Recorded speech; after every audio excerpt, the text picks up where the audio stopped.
Hi, everyone. Welcome back. Happy Thursday.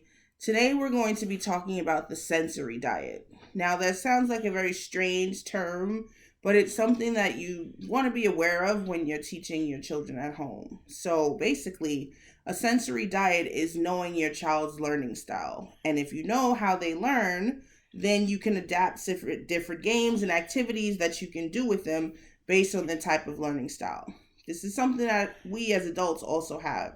For example, I am a linguistic learner. So I learn best through reading things, writing them down, kind of internalizing them, and then talking about it, as I do with some of these videos, and then just having conversations with different people. So that's the type of learner that I am.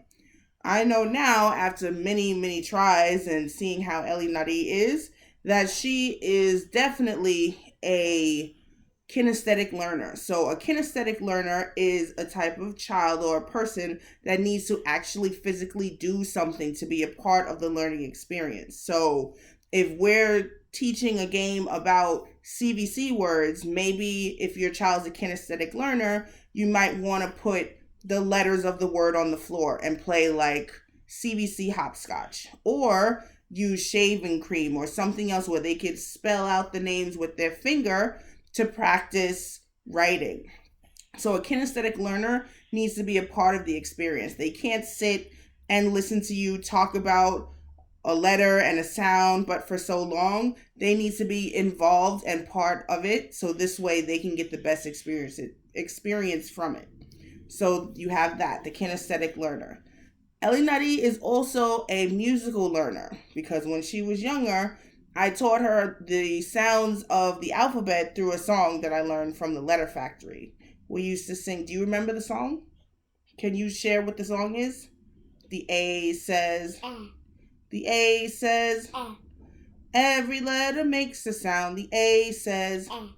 The B says. The B says. Every letter makes a sound. The B says. And then we can keep going. Now, that's just one way that I taught her something through songs, but you can do it with rhymes. A musical or rhythmic learning child needs to sing.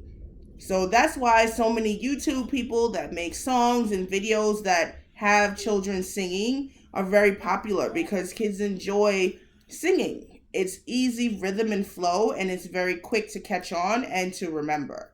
So think about if your child is someone who would learn through music. Then we have the visual learner.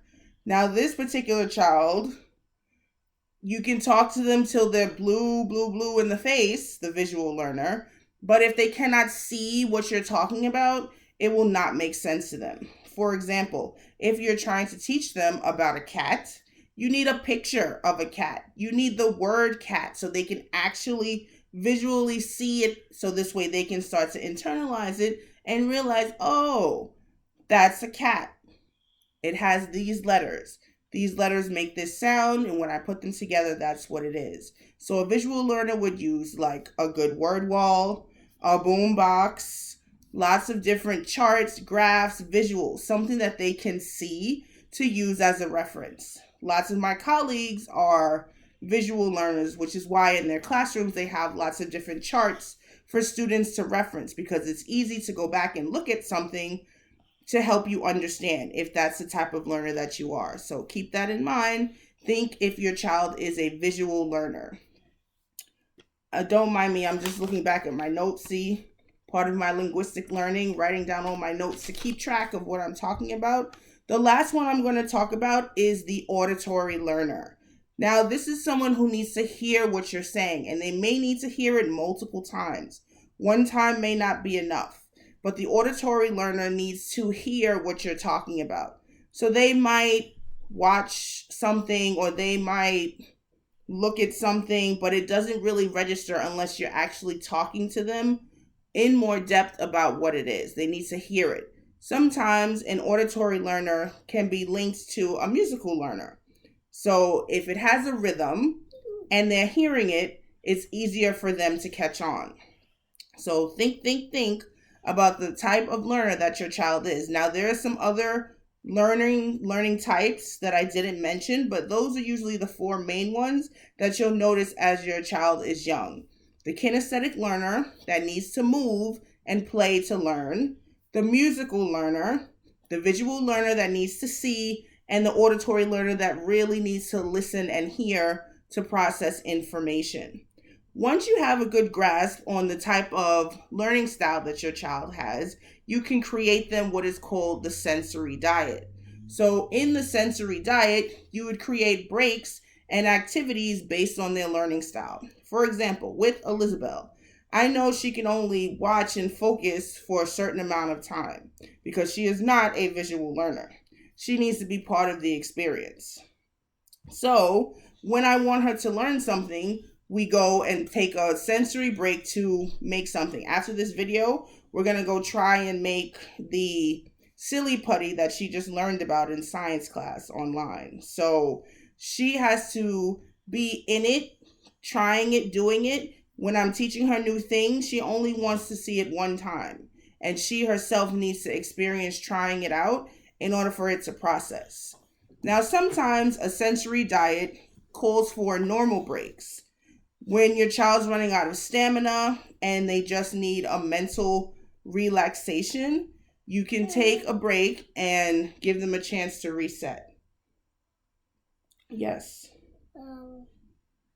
What did you just say? Can you say it over? We're talking about sensory diets and breaks right now. So as you can see, Elizabeth's stamina of being here is, diminishing, probably because she doesn't really have much to do this video.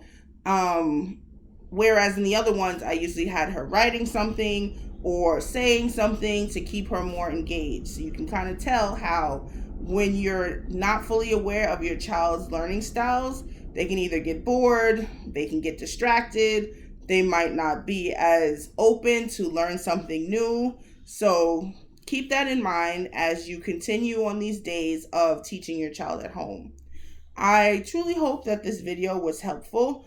And at the end, just think about for yourself, what type of learner are you? And, what makes you best understand information.